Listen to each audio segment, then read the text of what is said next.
नमस्कार विद्यार्थियों, मैं प्रोफेसर सुरेश चंद मीना, सहआचार्य संस्कृत, राजकीय महाविद्यालय गंगापुर सिटी।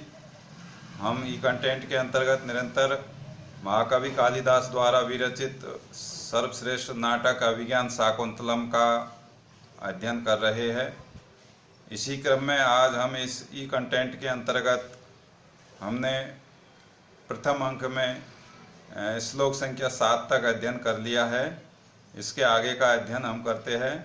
श्लोक संख्या 7 में महाकवि कालिदास द्वारा बतलाया गया है कि राजा और सूत सारथी दोनों वन में शिकार करने के लिए जाते हैं।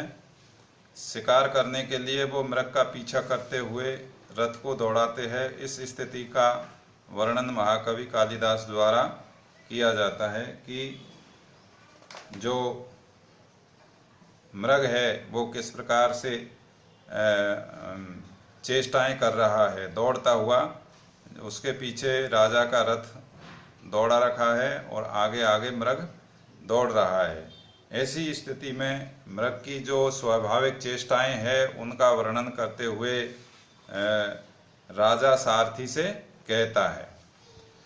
इसके बाद में सारथी कहता है कि महाराज, ये जो जमीन थी, भूमि थी, ये बड़ी ऊबड़ खाबड़ थी, ऊंची नीची थी, इसलिए मैंने रथ के बेग को, अर्थात जो घोड़ों की लगाम थी, रस्सी थी, उसको खींच लिया। इसलिए घोड़े की गति, दौड़ने की जो गति थी वो तीव्र न होकर के मंद हो गई, इसलिए रथ का बेग भी मंद हो गया।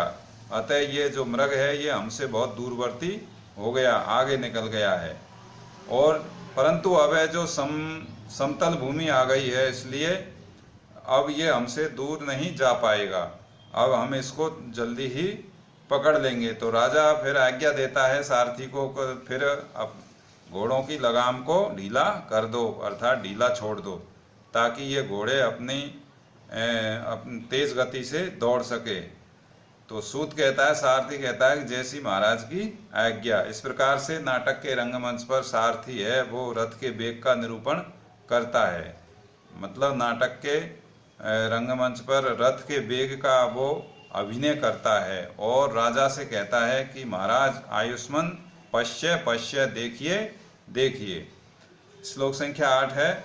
मुक्तेषु रश्मिषु निरायत पूर्व काया, निष्कंप चामर शिखा निवृतो ऊर्ध्वकर्णः, आत्मोद्वतैरपि रजोभि अलंघनीया, धावन्ति अमी मृग जवाक्षमिया इव रथ्या।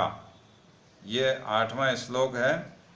इस श्लोक के अंतर्गत भी जो स्वाभाविक चेष्टाएं हैं घोड़ों के दौड़ने की, उसका वर्णन महाकवि कालिदास द्वारा बहुत ही सुंदर ढंग से किया गया है।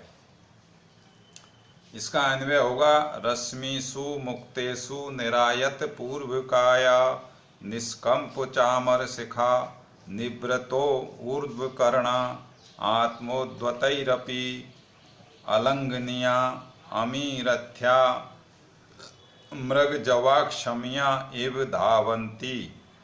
ये इसका अन्वय है। इसका अर्थ होगा रश्मिषु, रश्मि मानी रस्सी, रस्सी अर्थात लगाम, जो घोड़ों को थामने की और हाँकने के लिए जो एक रस्सी होती है, जो उनके मुंह से लेकर के और सारथी तक जो रस्सी रहती है, सारथी उन रस्सियों के द्वारा ही घोड़ों को काबू में करता है।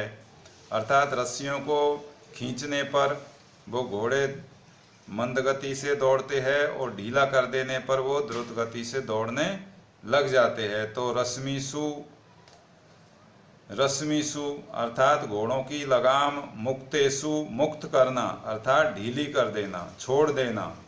तो घोड़ों की लगाम ढीली कर देने पर निरायत पूर्व काया, पूर्व काया, काया मानी शरीर, पूर्व मानी अग्रभाग, शरीर का अगला भाग, निरायत मानी विस्तृत या फैला हुआ। अर्थात घोड़ों की जो रस्सी है वो सारथी ने ढीली कर दी है। रश्मिषु मुक्तेषु, रस्सियों को ढीला कर दिया है। इसलिए घोड़े कैसे हो गए? निरायत पूर्व काया, जो घोड़ों का पूर्व का भाग है, घोड़ों के शरीर का पूर्व का अर्थात आगे का भाग है, अगला हिस्सा है, वो पूर्णतया फैल गया है।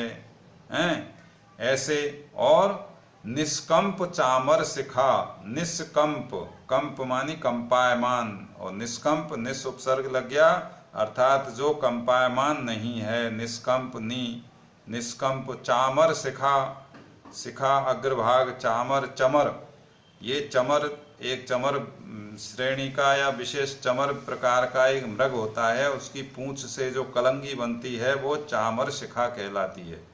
तो निष्कंप चामर शिखा, जो कलंगी के निष्कंप, निश्चल अर्थात जो कंपायमान नहीं है, निश्चल कलंगी के अग्रभाग वाले।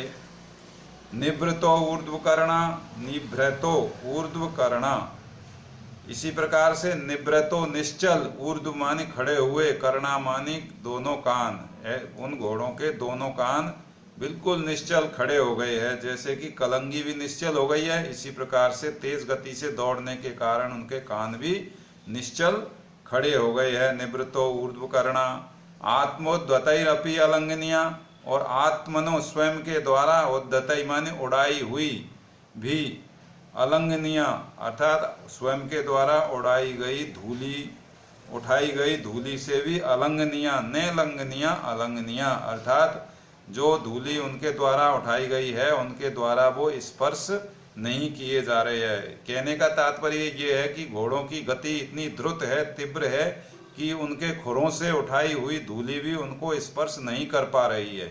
जब तक धूली घोड़ों के पास पहुंच पाती है उससे पहले ही घोड़े बहुत आगे निकल जाते हैं। अमीरथ्या, ऐसे ये रथ के घोड़े, अमीरथ्या ऐसे ये रथ के घोड़े, मृग जवाक्षमिया इव धावंती, मृग जवाक्षमिया अर्थात ऐसा प्रतीत होता है जैसे मृग जवाक्षमिया, मृग के वेग को सहन न करने के कारण, मृग जवाक्षमिया मृग के वेग को सहन न करने के कारण, क्योंकि आगे मृग दौड़ रहा है और पीछे राजा का रथ दौड़ रहा है, तो घोड़ों को ऐसा लग रहा है जैसे घोड़ों को मृग दिखाई दे रहा है और मृग की गति भी बहुत तीव्र है, तो वो मृग की गति से एक प्रकार से ईर्ष्या कर रहे हैं, जैसे वो मृग के वेग को सहन नहीं कर पा रहे हैं और उसको सहन नहीं करने के कारण वो मृग से भी बहुत ज्यादा तेजी से दौड़ने की घोड़े चेष्टा कर रहे हैं। ऐसा मृग जवाक्षमिया इव धावंती, ऐसा लग रहा है मानो वो मृग के वेग को सहन न करने के कारण बहुत तेज गति से दौड़ रहे हैं। इस प्रकार से यहाँ पर जो सूत है, सारथी है, वो राजा से रथ के वेग का और घोड़ों का वर्णन करता है।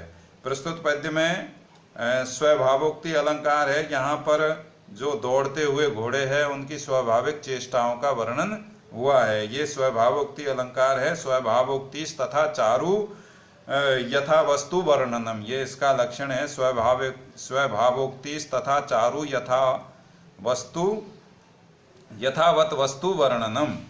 और मृग जवाक्षमिया एव में हेतु उत्प्रेक्षा अलंकार है। इसी पद्य में वसंत तिल का छंद है। इसका लक्षण है उक्ता वसंत तिल का तबजा जगौगे। ये वसंत तिल का में 14 वर्ण होते हैं। उक्ता वसंत तिल का तबजा जगौगे, तो ये हमको याद करना है। वसंत तिल का छंद में उक्ता तगण होता है, एक भगण होता है, 2 जगण होते हैं और अंत में 2 गुरु होते हैं। इस प्रकार से इसमें 14 वर्ण होते हैं। ये वार्णिक छंद है। अब अगला श्लोक हम अगले ई कंटेंट में करेंगे 9वां। तब तक आप इसको अच्छी तरह से याद रखिए। धन्यवाद।